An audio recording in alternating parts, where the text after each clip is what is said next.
Bismillahirrahmanirrahim. Assalamualaikum warahmatullahi wabarakatuh. Waalaikumsalam. Alhamdulillahirabbil alamin. Wassalatu wassalamu ala asrofil anbiya'i wal mursalin sayyidina Muhammadin wa ala alihi washabihi ajmain.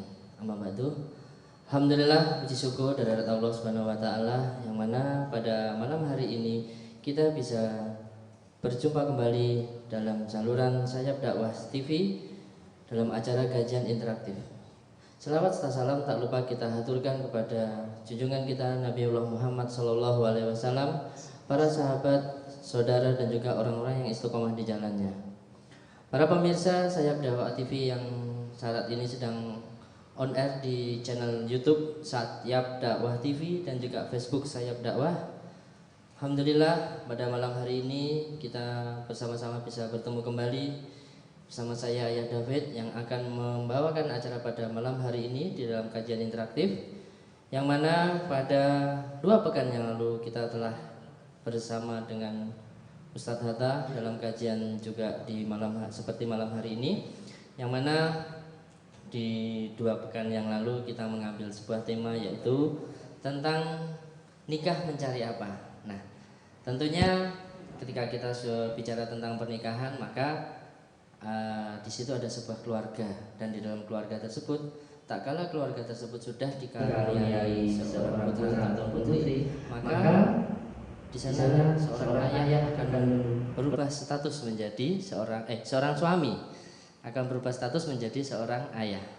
Nah, tentunya sosok ayah ini menjadi suatu bahasan yang menarik, yang mana di dalam Al-Quran pun juga dibahas dengan banyak kisah tentang sosok seorang ayah. Nah, tentunya pada bulan ini momentum bulan Dzulhijjah, yang mana di situ akan ada sebuah kisah yang mengisahkan tentang dialog tentang antara anak dan orang tua. Nah, maka untuk kesempatan kali ini kita akan berdialog dan juga berdiskusi dan mengkaji tentang sebuah tema yang akan kita bahas di malam hari ini, yaitu berjudulkan Ayah Bicara dengan Putramu. Dan pada malam hari ini seperti 2 pekan yang lalu kita bersama dengan Ustadz yang akan membawakan materi pada malam hari ini, dan beliau telah hadir bersama kita yaitu Ustadz Muhammad Hatta. Assalamualaikum Ustadz. Waalaikumsalam warahmatullahi wabarakatuh. Ayah David. Alhamdulillah. Alhamdulillah, puji syukur kehadirat Allah. Rasanya berjumpa kembali dengan para pemirsa SDU TV.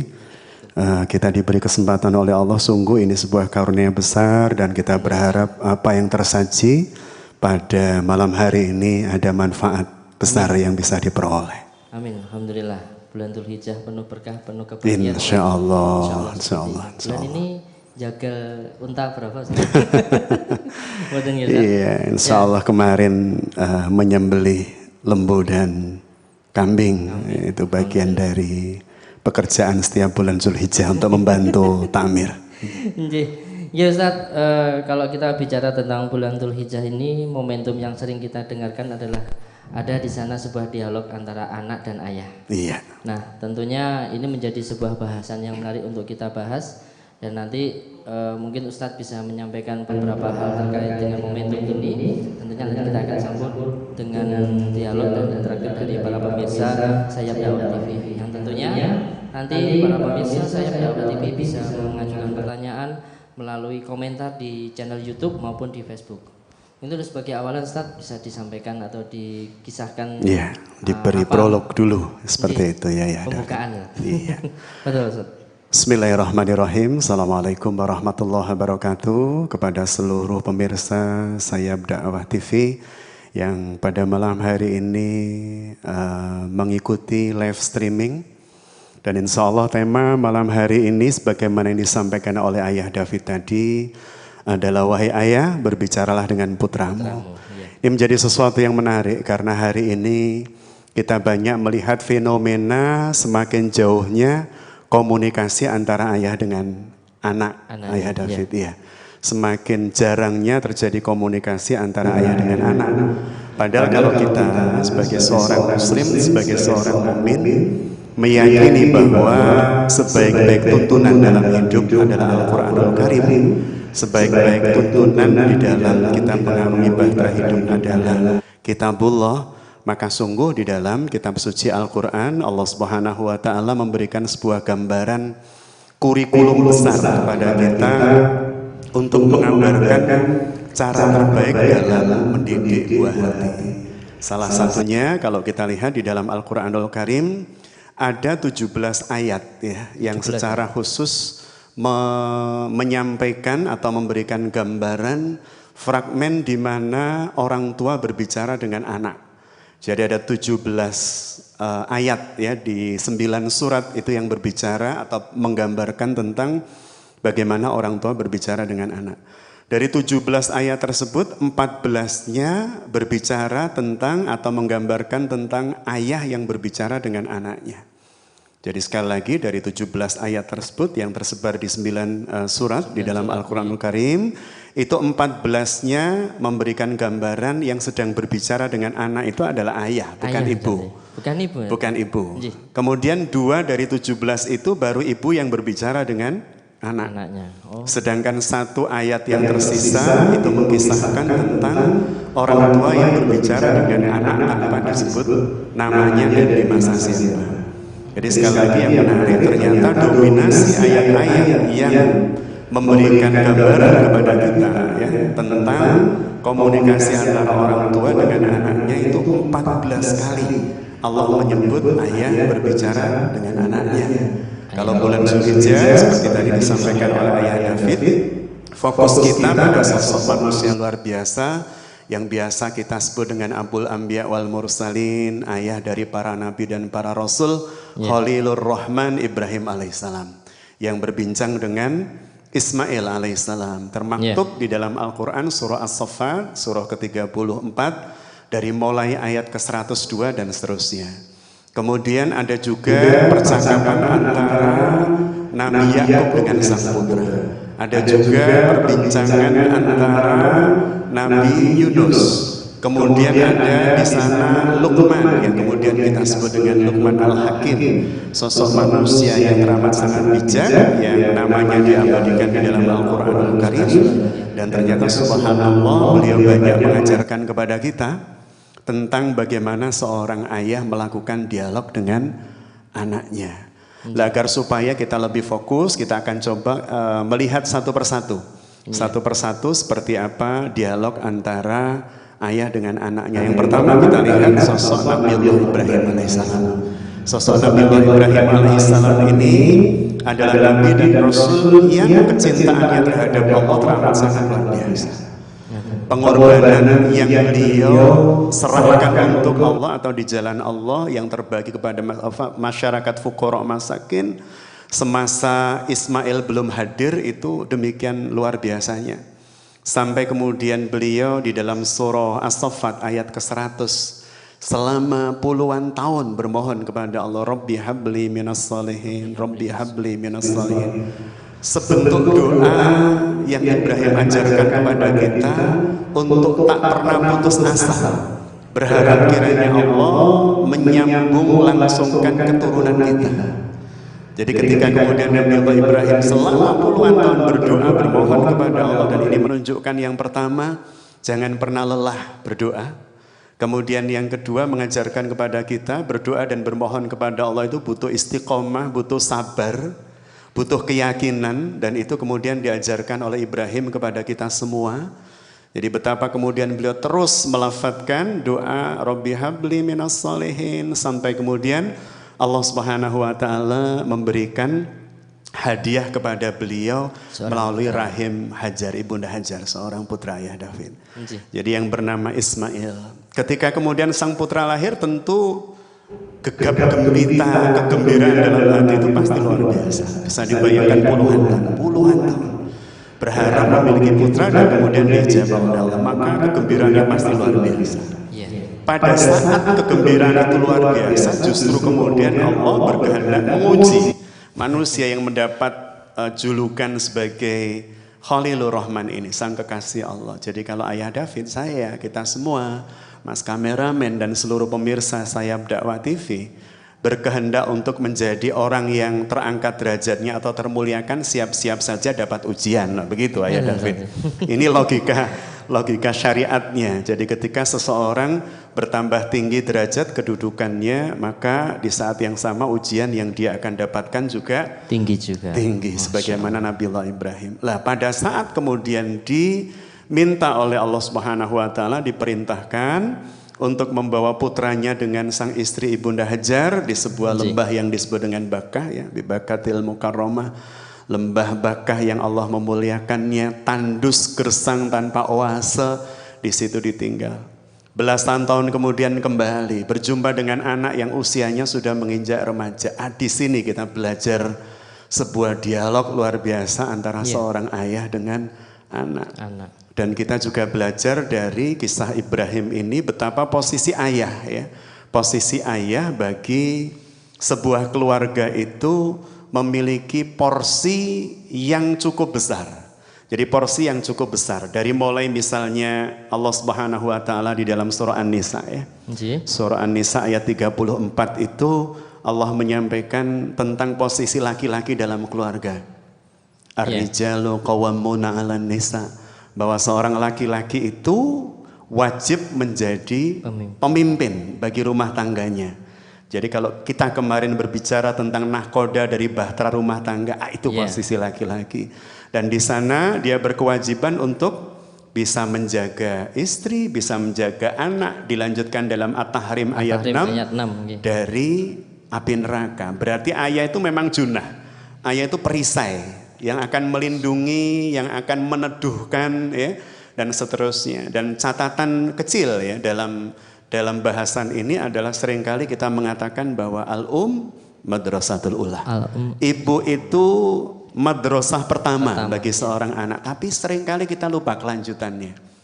Wal mudiruha. Dan ayahnya adalah kepala sekolahnya. Ini yang kemudian kita seringkali melalaikan atau melupakannya. Memang benar bahwa ibu itu adalah tempat anak terdidik di awal. Tetapi kurikulumnya, siapa yang menetapkan, bertanggung jawab terhadap keseluruhan proses pendidikan anak adalah mudirnya. Siapa mudirnya? Ayahnya. Artinya tidak boleh kemudian seorang ayah berlepas tangan menyampaikan kepada sang ibu, tolong diawasi, tolong dibimbing anak kita, tolong dididik dan seterusnya. Tetapi ayah tidak memberikan konsep kurikulumnya seperti apa.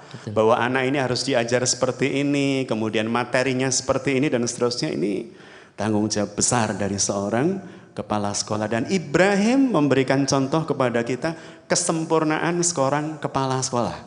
Bagi sebuah sekolah yang bernama rumah tadi itu. Ada istri, ada anak. Saya kutip sebuah dialog antara Ibrahim dengan sang ayah. Jadi waktu itu Ibrahim alaihissalam membawa sang putra menjauhi tempat tinggal itu, ya, untuk kemudian melaksanakan perintah Allah yang di tanggal 8 beliau memang mendapatkan ru'yah, mimpi. Beliau bermimpi ru'yatus shadiqah, jadi mimpi yang benar-benar beliau menyatakan bahwa ini mimpi yang benar, ini adalah wahyu dari Allah Subhanahu wa taala. Tapi di tanggal 8 masih ragu-ragu, maka kita biasa menyebut sebagai hari tarwiyah. Jadi hari di mana beliau waktu itu masih ragu-ragu, ini perintah Allah atau bukan. Sampai kemudian tanggal 9 tidur lagi, beliau bermimpi dengan mimpi yang sama. Maka beliau kemudian semakin yakin, dan keyakinan itu kemudian tertuang dalam tempat di mana beliau meyakini bahwa itu wahyu. Tempatnya hari ini kita sebut dengan Padang Arafah.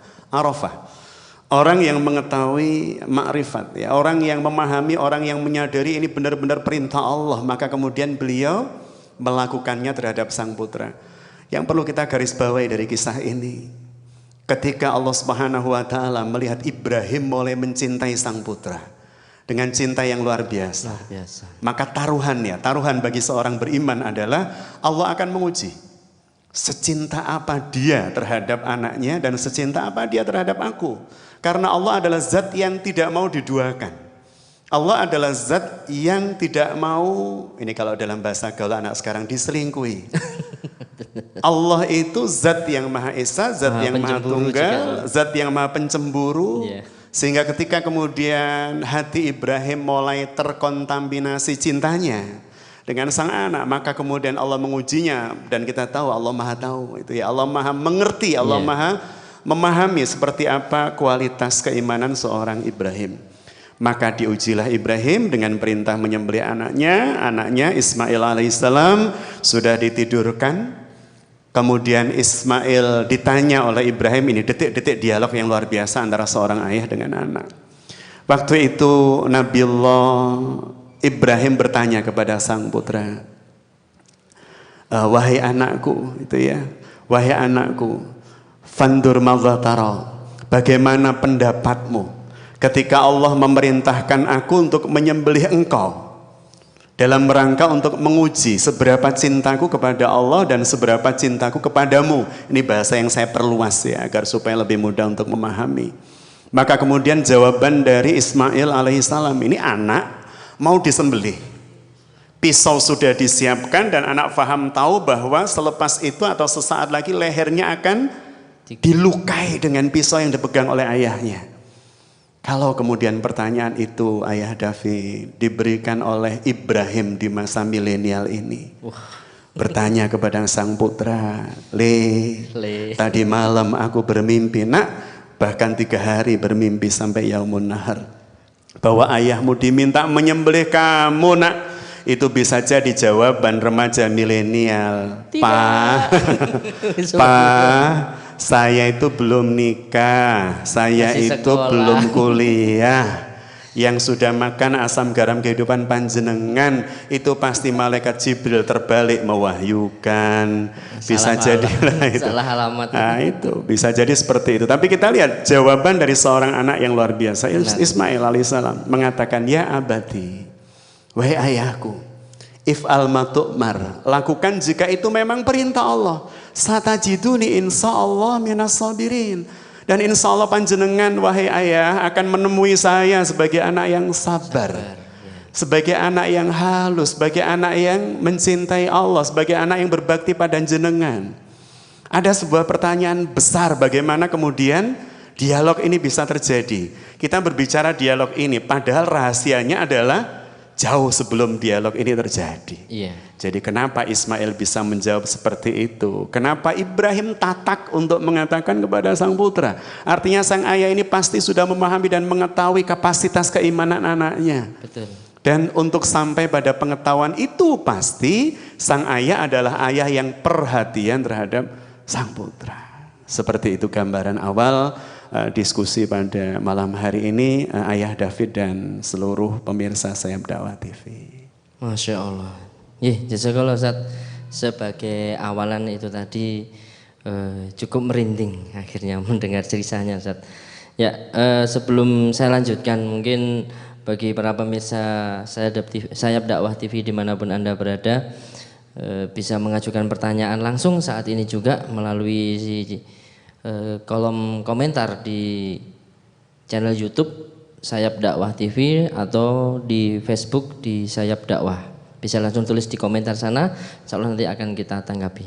Ya Ustaz, kembali lagi menarik tentang kisah dari Ibrahim ini, yang tentunya ada satu hal yang hari ini bisa kita kaitkan dengan kondisi hari ini, yaitu ketidakberadaan sang ayah di rumah. Benar sekali. Yang mana kalau kita lihat mungkin banyak Bang Thoyib hari ini Ustaz.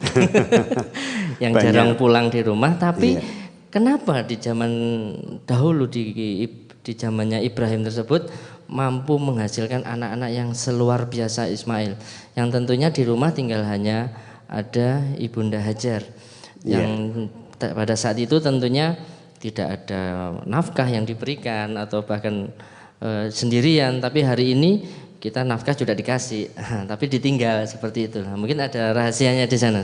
Ada hal luar biasa yang seringkali ditinggalkan ya oleh umat hari ini. Banyak orang yang menganggap bahwa kekuatan doa itu biasa-biasa saja. Tapi kita belajar dari Ibrahim alaihissalam. Kita lihat dari awal ketika beliau belum memiliki putra. Jadi saya ingin menyampaikan, saya ingin menyampaikan bahwa hadirnya seorang putra yang luar biasa itu terawali dari niatan awal ketika seorang ayah atau ibu berharap memiliki buah hati. Jadi ketika kemudian mereka berharap memiliki buah hati, kita lihat doa yang dilantunkan oleh Ibrahim alaihissalam tadi dalam surah As-Saffat ayat ke-100, Rabbi habli minas salihin. Hari ini sebagian orang tua menganggap soleh itu nomor sekian. Bahkan ketika, mohon maaf, kita berbicara tentang rekan-rekan jomblower fisabilillah ya. Banyak di antara mereka yang ketika akan mengkhidbah seorang wanita, itu berpikir jauh, berpikir panjang, berpikir lama, berpikir ribet, berpikir ruwet. Karena ada sebagian orang tua yang memang cara pandangnya soleh itu nomor sekian. Yang terpenting calon menantu saya berkepribadian. Punya rumah itu ya, punya rumah pribadi, punya mobil pribadi, atau mungkin saya pengen menantu yang berwibawa, wibawa mobil ya dan seterusnya.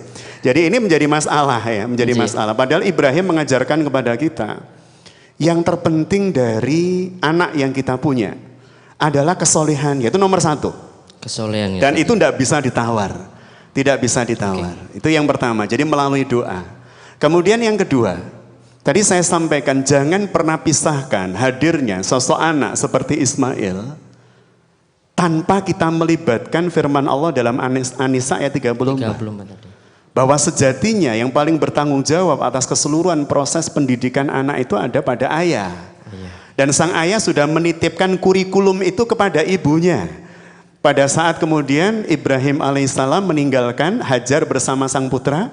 Di lembah Bakah kita lihat jawaban dari Hajar ketika ditinggalkan oleh Ibrahim kembali ke Hebron, ke Palestina. Jadi waktu itu ketika Nabiullah Ibrahim alaihissalam kembali ke Palestina mau meninggalkan Ibunda Hajar sempat membetot ujung kain baju Ibrahim sambil menanyakan, apakah engkau akan meninggalkan kami wahai suamiku?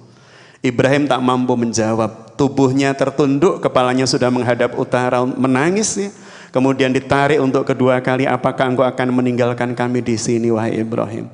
Sampai kemudian pertanyaan itu dirubah menjadi, apakah ini perintah Allah Ibrahim? Dan ketika Nabiullah Ibrahim alaihissalam menjawab, ini memang perintah Allah.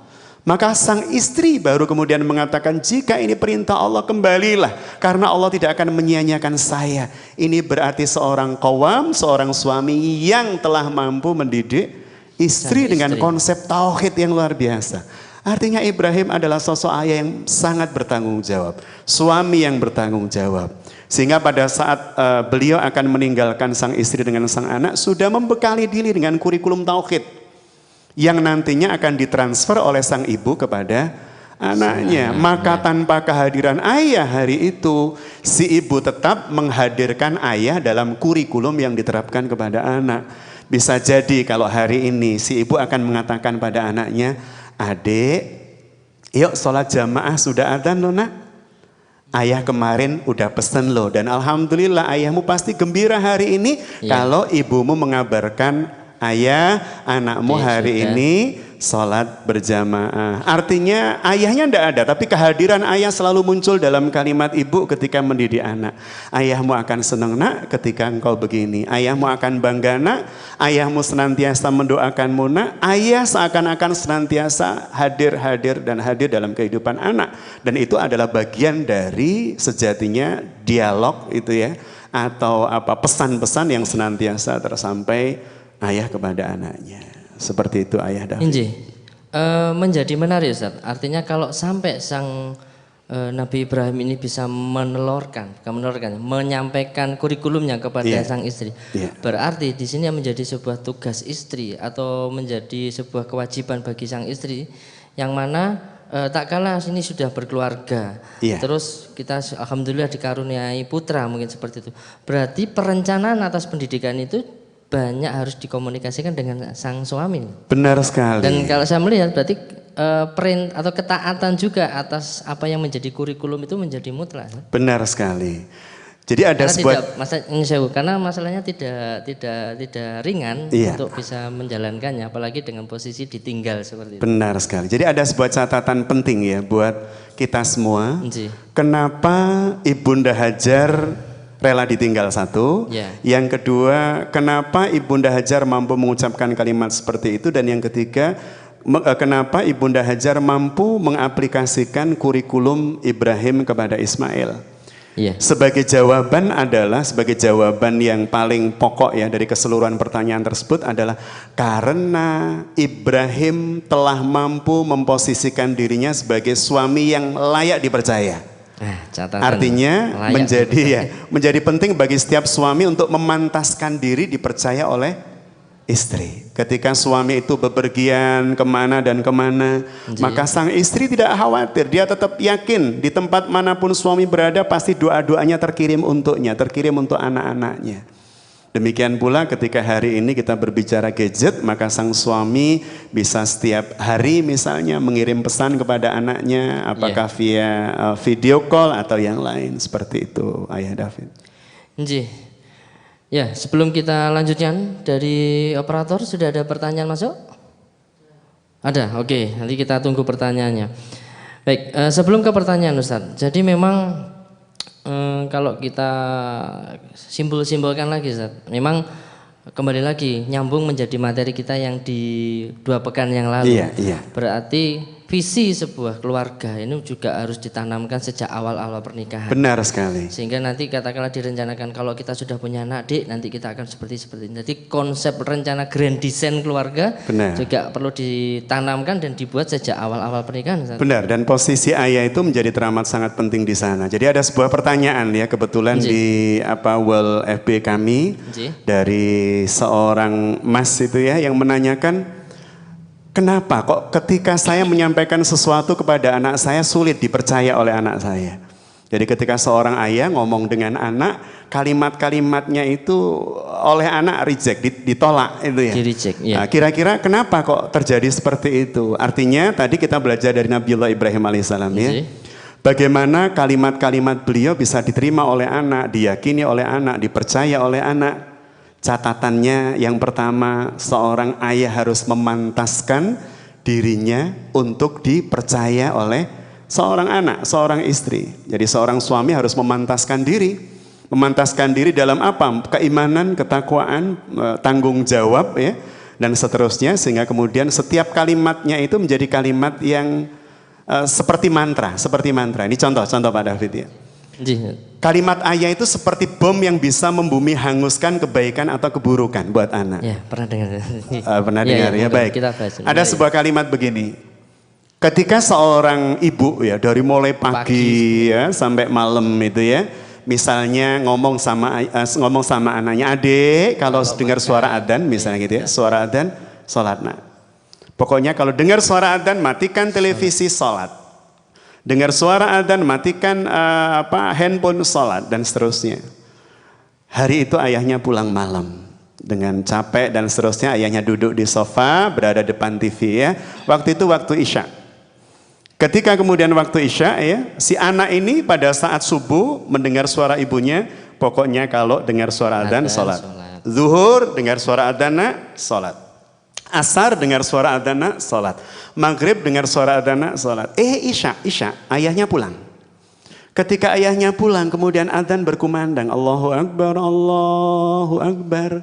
Sang ayah tidak sholat tapi nyalain televisi untuk melihat. Dan anak melihat itu, selesai sudah seluruh nasihat yang diberikan oleh ibu habis oleh perilaku ayahnya. Ini artinya, cuma satu dari 4 nasihat hilang. Hilang. Semuanya jadi hilang hanya karena perilaku ayah yang dilihat oleh anak mengcancel seluruh nasihat ibunya tadi.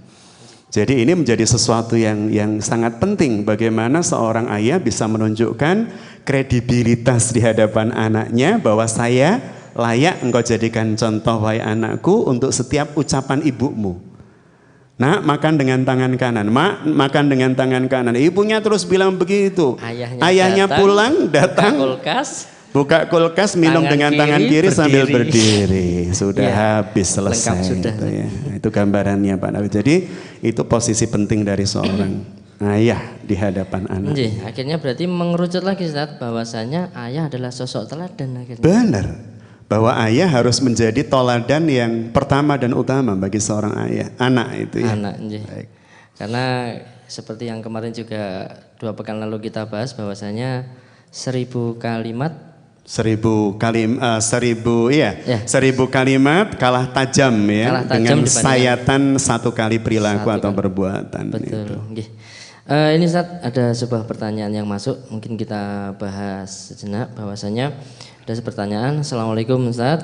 Waalaikumsalam warahmatullahi wabarakatuh. Bagaimana jika seorang anak punya masalah dengan ayahnya dan sang anak tiba-tiba menyalahkan ayahnya?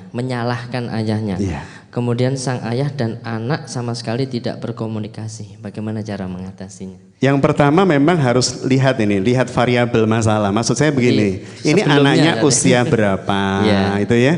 Kalau anak dengan ayah di mana anak usianya sudah menginjak dewasa atau remaja, atau anak-anak banget itu kan beda Pak David. Kita coba untuk meraba-raba maksud penanya ini ya. Jadi anak yang dimaksud bisa jadi mungkin usianya SD gitu ya. Misal seperti itu. Jadi bagaimana ketika seorang ayah dengan anak mengalami kendala komunikasi.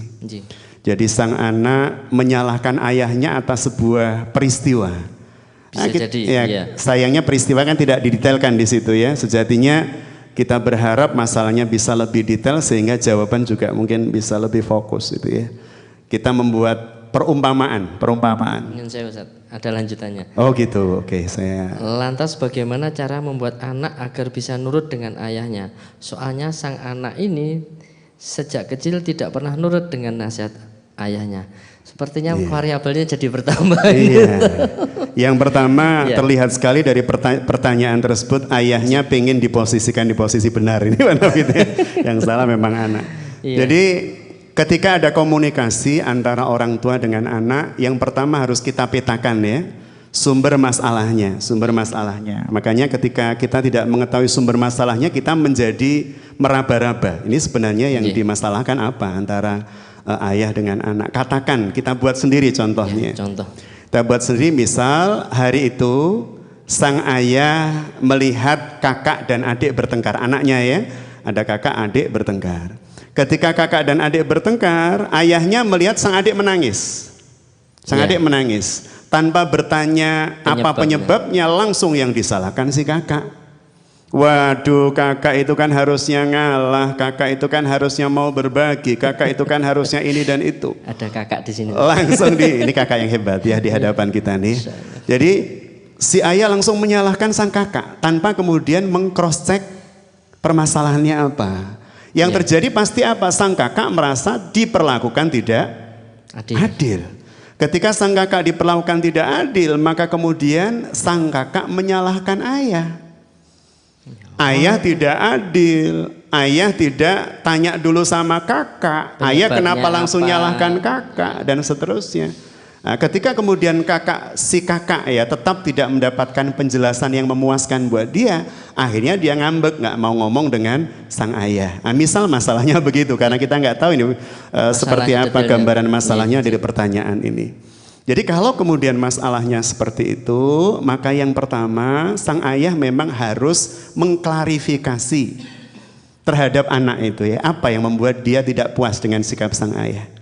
Dan itu harus dilakukan ketika si anak sudah dianggap bisa sedikit melupakan masalah. Jadi jangan pada saat anak masih ngambek ya, langsung kemudian kita tanya dan enggak, kita beri jeda waktu. Sampai kemudian kita lihat misalnya kalau ada anak marah itu kan kadang pipinya jadi tembem, ayah David.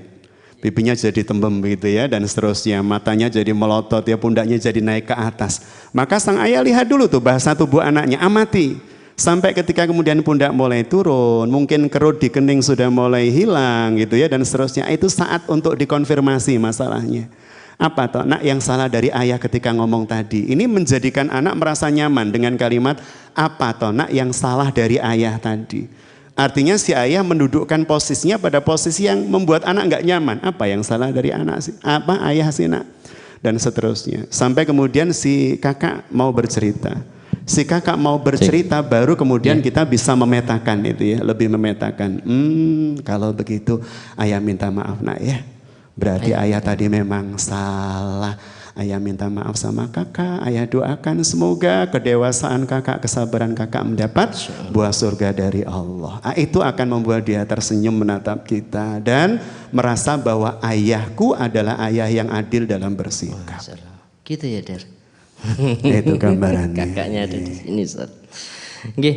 Ya, jadi dan tidak perlu malu misalnya ketika mungkin ada salah dari sang ayah, yaudah nak ayah minta maaf. Bukan hanya tidak perlu, tidak boleh. Tidak boleh malu bagi seorang ayah untuk meminta maaf ketika dia mengambil pilihan sikap yang salah terhadap anak. Hari ini kita banyak mengatakan, kita banyak berseru, wahai anak-anak jangan pernah durhaka pada ayahmu, wahai anak-anak jangan pernah durhaka pada ibumu. Tapi pada saat yang sama ada juga ayah dan ibu yang durhaka dalam mendidik anak karena tidak bersesuaian dengan kurikulum Allah Subhanahu wa taala. Nah, salah satu kurikulum Allah yang diberikan kepada kita, kepada setiap ayah adalah dengan mencari metode cara kaifiyah terbaik agar supaya terus bisa mendampingi, mengontrol, membimbing anaknya. Contoh Pak, ayah David ini contoh. Rasulullah Shallallahu Alaihi Wasallam suatu hari menaiki unta. Ketika beliau menaiki unta, lewat di sebuah jalan bertemu dengan seorang anak kecil. Usianya terpaut 30-an tahun lebih dengan Rasulullah Sallallahu Alaihi Wasallam. Bahkan lebih dari 30. Namanya Abdullah bin Abbas. Beliau adalah sepupu beliau Ibnu Abbas radhiyallahu anhuma. Karena beliau adalah putra dari paman Rasul. Apa yang terjadi? Rasulullah Sallallahu Alaihi Wasallam mengajaknya naik unta. Ini menjadi menarik. Artinya perbincangan antara seorang ayah dengan anak itu bisa memiliki wasilah apapun, melalui wasilah apapun, sepanjang wasilah itu menyenangkan anak ya. Jalan-jalan. Jalan-jalan, makan bersama, mancing bareng, berenang bersama dan seterusnya, sambil kemudian diajak ngobrol. Ini menarik. Bukan hanya diajak ngobrol, yang lebih penting dari itu adalah memasukkan atau menginstal pesan. Jadi bagaimana kemudian setiap orang tua harus bisa mencari momen terpenting untuk bisa menginstal pesan kepada sang anak. Misal ya, Rasulullah ingin menginstal pesan tentang konsep tauhid pada anak. Ini nggak main-main.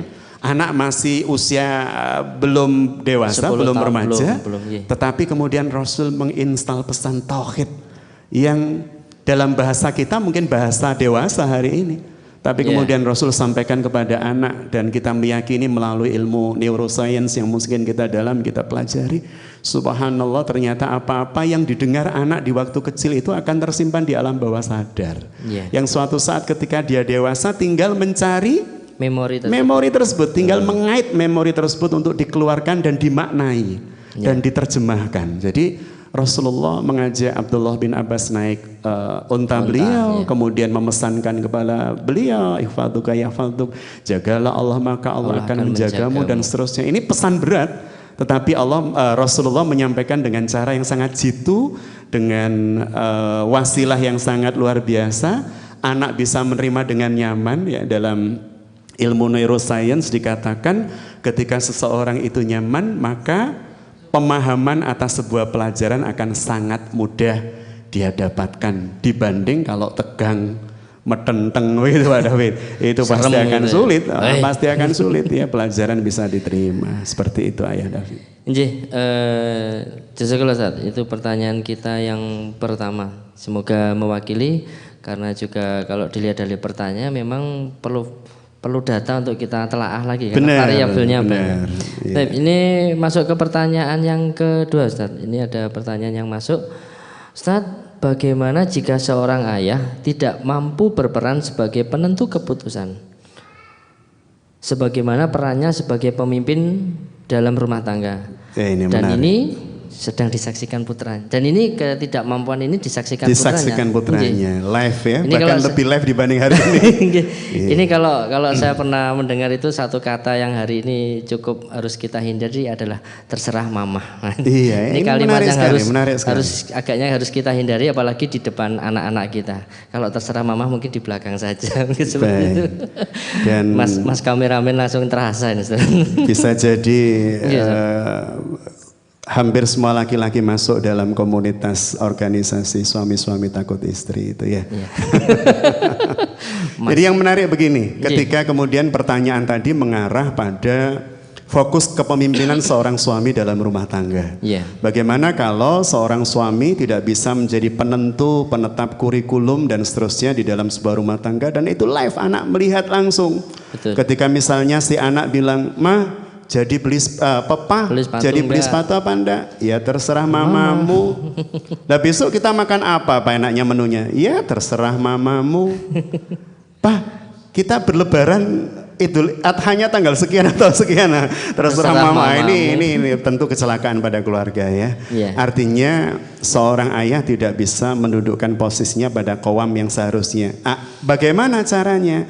Yang pertama, si istri bisa membantu dengan caranya, dengan cara yang sangat elegan, cara yang sangat smart. Kita tahu bahwa suami itu driver, layaknya driver, sedangkan suami layaknya seorang navigator. Dia bisa memberikan bantuan kepada suaminya dengan cara, contoh. Ketika sang anak bertanya kepada sang mama misalnya ya, sang ibu itu ya, ma kapan beli sepatu, atau ma beli sepatu merek apa? Si mama bisa bilang begini, sebentar nak ya, tak telepon dulu ayahmu. Insya Allah nanti setelah mama ngobrol sama ayah lah, mama akan ngomong sama kamu nak. Artinya si ibu memposisikan si ayah sebagai leader dalam keputusannya, meskipun faktanya pada saat ditelepon ya ayahnya tetap bilang ya terserah mama misalnya begitu. Tapi si ibu membantu suaminya, menegaskan ya, memberikan penegasan terhadap anak bahwa ayahmu tetap pada posisi ini. Nah, beliau ini kepala keluarga. Betul.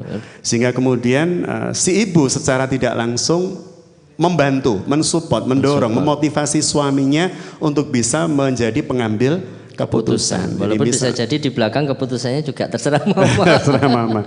Tapi di hadapan anak. Benar, sang mama senantiasa menghadirkan sosok ayah yang anak harus menghormati, sosok ayah yang menjadi pemimpin rumah tangga dan seterusnya. Ini salah satu cara itu ya. Cara yang lain bisa jadi si ibu meminta tolong. Jadi kalau misalnya dari istri sulit ya untuk memberikan masukan kepada suami, maka dia bisa meminta tolong sosok yang oleh suami dianggap punya otoritas. Pinjam tangan. Apakah itu ustadznya, apakah itu gurunya, pakdenya, ayahnya, untuk kemudian memberikan masukan kepada suami agar kiranya benar-benar anak melihat sosok yang layak untuk dibanggakan sebagai seorang ayah bagi anak. Seperti itu ayah. Artinya juga bagaimanapun kondisi suami, artinya ini menjadi peran istri untuk menghadirkan sosok ayah tersebut. Katakanlah mungkin sang istri atau sang ibu ini tahu beberapa hal kelemahan tentang dari sang ayah. Nah, istrinya membackup dengan cara yang tetap bahwasanya skenario-nya seperti ini ya, tapi di hadapan anak harus seperti ini karena pemimpinnya adalah ayah, mungkin bisa seperti benar itu. Benar sekali.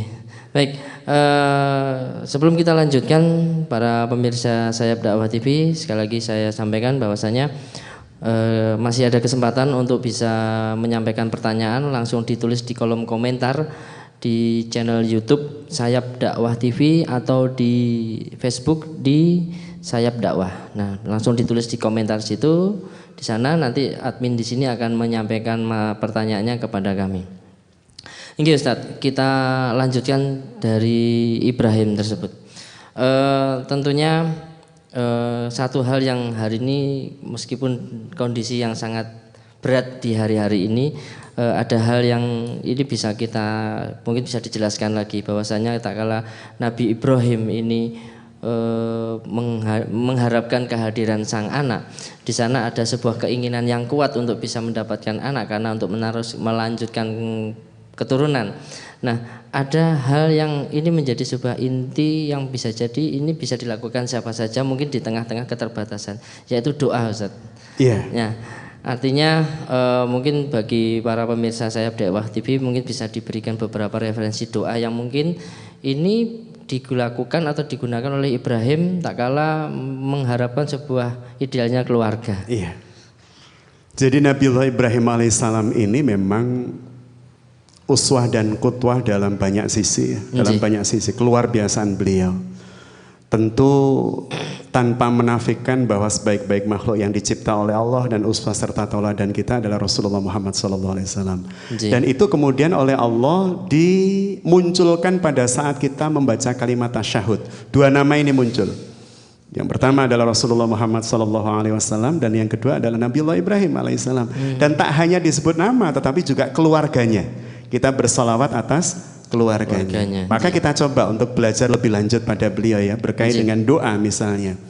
Tadi saya sampaikan Rabbi habli minas salihin. Di dalam Al-Quran surah Al-Furqan misalnya ayat 74. Allah Subhanahu wa taala mengajarkan pada kita sebuah doa yang teramat sangat luar biasa, wabil khusus untuk kita, keluarga kita, pasangan hidup kita, anak-anak kita.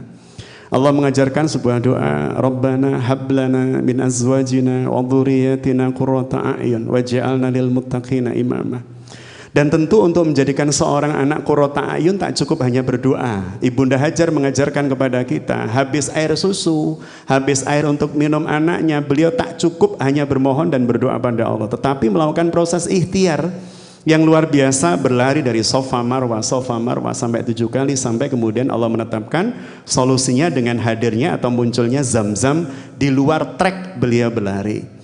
Artinya apa? Tak cukup kita bermohon, tak cukup kita berdoa, tetapi ikhtiar kita harus selaras dengan doa kita. Contoh, kita bermohon, ya Allah berikan aku anak yang soleh, ya Allah anak yang solihah. Kita sekolahkan anak kita di sekolah yang non Islam misalnya.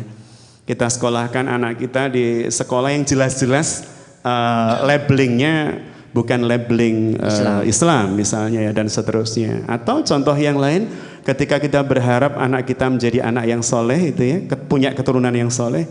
Ya Allah semoga aku punya cucu yang soleh ya Allah, cucu yang solihah. Anak kita biarkan menikah dengan orang yang agamanya fasad, rusak ya, dan seterusnya. Artinya memang tak cukup hanya doa, tetapi juga ikhtiar juga. Ikhtiar. Dan tadi saya sampaikan satu hal yang menjadi catatan ini sebelum jelang jam 9 ini. Jadi Rasulullah SAW mengajarkan kepada kita bahwa dialog antara seorang ayah dengan anak atau laki-laki dewasa dengan anak itu ya, salah satunya cari momen yang terbaik. Nah, salah satu momen terbaik buat setiap ayah yang ada di negeri ini adalah saat-saat ketika menghantar anak ke sekolah misalnya. Menghantar anak ke sekolah, menjemput mereka, maka jadikan sepeda motor kita apapun mereknya, kita nggak sebut merek ya, kecuali kalau mau ngasih sponsor ke SDTV. Jadi ketika kemudian kita menaiki kendaraan bersama anak kita, jadikan itu qaswa, ontanya Rasul ya, yang dengannya Rasul membuat nyaman Abdullah bin Abbas dan menitipkan pesan-pesan pentingnya. Jadi ada instan pesan moral, ada install pesan moral, ada install pesan tauhid, ada install pesan apapun. Pada saat anak nyaman, yuk naik mobil sama ayah, yuk naik sepeda motor sama ayah dan seterusnya. Itu gambarannya ayah David. Iya, seperti yang dikisahkan tadi Ustaz ya, dengan Ibnu Abbas tadi naik unta. Iya. Artinya kan juga pada kondisi nyaman, karena hari ini berkendara dengan ayah itu juga asik. Ya mungkin para ayah-ayah. Dan itu harus membuat asik sang ayah. Banyak anak dengan orang tua satu mobil tapi diem-dieman nggak sedikit seperti itu. Sibuk dengan jadi gadgetnya. Sang ayah pegang setir, anaknya diem ngutek-ngutek apa itu ya. Anaknya asik dengan HP gitu ya. Kata Ustadz Dian itu ya. Apalagi kalau terlambat Ustadz. Cepet. Iya. Iya. Ustadz, ini masih diberi waktu 15 menit katanya Ustadz. Jadi para pemirsa saya Dakwah TV yang mungkin ingin bergabung, monggo masih ada kurang lebih 10 menit lah, 10 menit untuk bisa mengajukan pertanyaan. Dan ini ada pertanyaan dari YouTube Ustadz. Assalamualaikum Ustadz. Waalaikumsalam. Bagaimana solusi bagi ayah yang kerja di proyek jauh, di luar pulau, luar provinsi, luar negeri dan lain-lain, dan terlanjur terikat kontrak, sedangkan anak dan ibu tidak bisa diajak? Iya. Bisa ini Ustaz, jadi nyambung dengan yang kisahnya Ibrahim tadi mungkin Ustaz. Benar sekali. Jadi kita melihat ya bagaimana Ismail itu tumbuh tanpa sepenuhnya didampingi oleh Ibrahim. Tetapi kehadiran Ibrahim itu selalu ada di sisi anak. Melalui siapa? Ibunya. Hari ini itu sejatinya lebih mudah dibanding apa yang terjadi di masa Ibrahim, Hajar dan Ismail alaihissalam. Komunikasi lebih mudah. Sang ayah bisa video call dengan sang anak. Sang ayah bisa merekam suara, sang ayah bisa langsung telepon dia, sang ayah bisa mengirim pesan dan seterusnya.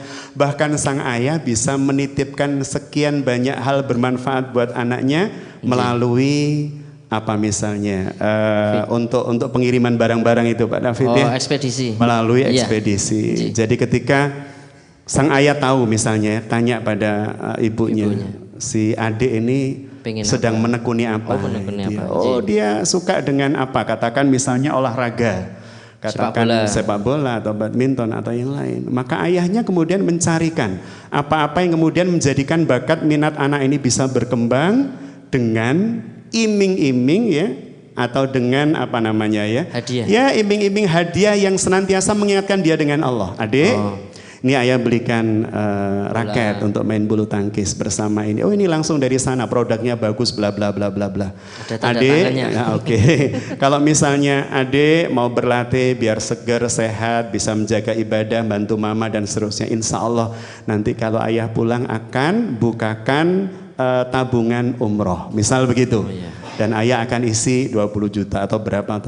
Ini kan pegawai proyek di luar negeri besar gajinya. 2 bulan langsung berangkat. Dan seterusnya. Jadi tidak kemudian menjadi masalah ketika seseorang bekerja di luar negeri, tidak senantiasa mendampingi anak, asalkan si ibu senantiasa bisa menampilkan posisi sang ayah, peran sang ayah dan seterusnya. Dan sang ayah juga jangan jaim terhadap anak. Jadi sering kemudian berkomunikasi dan seterusnya, memberikan semangat kepada mereka dan seterusnya. Minimal untuk menunjukkan, nak, meskipun ayah jauh tetap mikirin kamu loh. Nak, meskipun ayah jauh tapi kamu ada di hati ayah loh dan seterusnya. Seperti itu ayah David. Kalau melihat yang jenengan sampaikan tadi Ustaz, ini sedikit sebelum kita akhiri sesi ini pada hari ini, tentu ini semoga tidak terjadi di keluarga muslim yang sedang hari ini on air, bahwasanya akan menjadi sebuah masalah besar tak kala istri itu punya masalah dengan suami, sehingga bagaimana bisa menghadirkan sosok ayahnya ketika dia sendiri sedang bermasalah dengan suami. Artinya kalau saya sempat mendengarkan ceramah Ustadz Budi Azhari tentang peran seorang ibu atau istri, ternyata di Quran kan banyak disampaikan perannya sebagai seorang istri. Berarti artinya hubungan antara istri dan suami ini harus clear dulu, sehingga ketika clear, saling percaya dan sebagainya, maka menghadirkan sosok ayah kepada anaknya itu bisa lebih legowo, lebih ikhlas, lebih bersemangat, sehingga sosok itu muncul di hadapan anak-anak. Benar. Justru yang menjadi atau sering terjadi sering terjadi masyarakat, anak itu menjadi katarsis ketidakmampuan seorang ayah atau ibu dalam mengolah komunikasi yang baik. Jadi katarsisnya itu katarsis itu tempat akhir pembuangan sampah energi negatif. Ketika seorang ibu marah, pelampiasan. Ibu marah terhadap ayah itu, maka yang jadi pelampiasan anak. Demikian pula ketika seorang suami marah kepada istri, yang menjadi pelampiasan adalah anak. Bahkan seringkali kalimat buruk itu nempel pada pasangan. Misal, oh anjani persis ayahmu. Wah ini sangat berbahaya. Jadi ketika anak melakukan hal buruk, kemudian sang ibu melontarkan kalimat, wis persis bapak dan seterusnya. Ini justru kemudian sangat mengurangi kredibilitas seorang ayah di hadapan anak. Sehingga ketika anak sering mendengar kalimat seperti ini, maka nasihat sehebat apapun dari ayah akan habis dengan kalimat terdilit oleh kalimat si ibu ini. Jadi menjadi penting buat setiap pasangan untuk senantiasa menjaga hubungan mereka, komunikasi mereka, wabil khusus di hadapan anak, agar kiranya kepercayaan anak terjaga terhadap ibu maupun bapaknya. Sehingga pada saat keyakinan, kepercayaan itu terjaga, maka insya Allah setiap masukan-masukan yang diberikan oleh ayah maupun ibu terhadap anak akan diterima dengan sukacita, diterima dengan baik. Apalagi kalau ayah itu sering memuji ibu, suami sering memuji istri di hadapan anak, demikian pula dengan istri memuji suami. Jadi misal ini sang istri memuji suami di hadapan anak, subhanallah nak, yang kamu lakukan itu persis ayahmu ketika dulu belum nikah dengan ibu Padahal dalam hati ibunya pas setelah nikah kok tambah gak seperti itu lagi itu Artinya ketika kemudian pujian itu diberikan di hadapan anak, insya Allah akan menjadikan anak semakin yakin bahwa sosok ayah memang layak untuk dihormati, layak untuk ditaati dan seterusnya. Seperti itu gambarannya.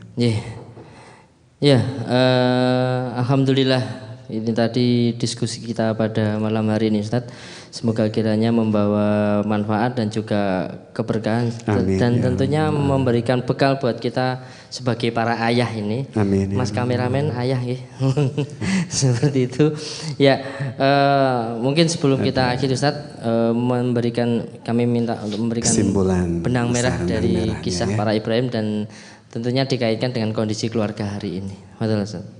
Baik, para pemirsa SDTV dimanapun siaran ini bisa dijangkau. Yang pertama saya secara pribadi mengucapkan jazakumullah khairan katsira karena melalui sayap dakwah ini banyak informasi positif yang bisa diterima oleh umat itu ya. Dan sehingga kita juga butuh support apapun yang bisa diberikan kepada sayap dakwah ini agar kiranya terus eksis dan terus bisa berbagi tentang informasi positif kepada apapun dan siapapun dimanapun itu ya. Kemudian yang kedua berkaitan dengan kesimpulan dari apa yang kita kaji pada malam hari ini. Yang pertama bahwa setiap ayah wajib memposisikan dirinya sebagai qawam, pemimpin, leader dalam kehidupan berumah tangga. Dia adalah nahkoda, dia adalah driver, dia adalah penentu banyak hal. Sehingga karena besar dan beratnya tanggung jawab, belajar itu menjadi kewajiban.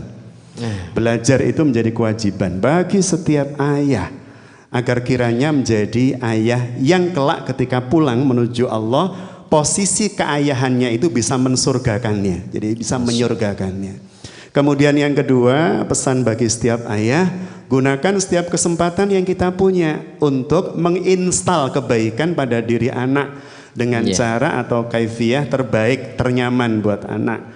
Apakah pada saat dia berada dalam satu kendaraan dengan kita, dalam keadaan riang dia berjalan-jalan dengan kita atau apapun, itu adalah saat dimana kita bisa menginstal dan install terbaik program apapun pada anak itu melalui cerita, pengalaman, dan seterusnya. Itu cara terbaik. Kemudian yang ketiga, tidaklah seorang suami bisa memerankan peran qawamnya dengan sangat baik di hadapan anak-anak kecuali dengan bantuan dari istri atau pasangan. Maka setiap istri atau pasangan hidup harus saling menyempurnakan suami atau istrinya dengan kebaikan-kebaikan yang senantiasa dibagi kepada anak-anak mereka agar supaya terjaga kredibilitasnya, nasihat-nasihatnya ditaati dan seterusnya.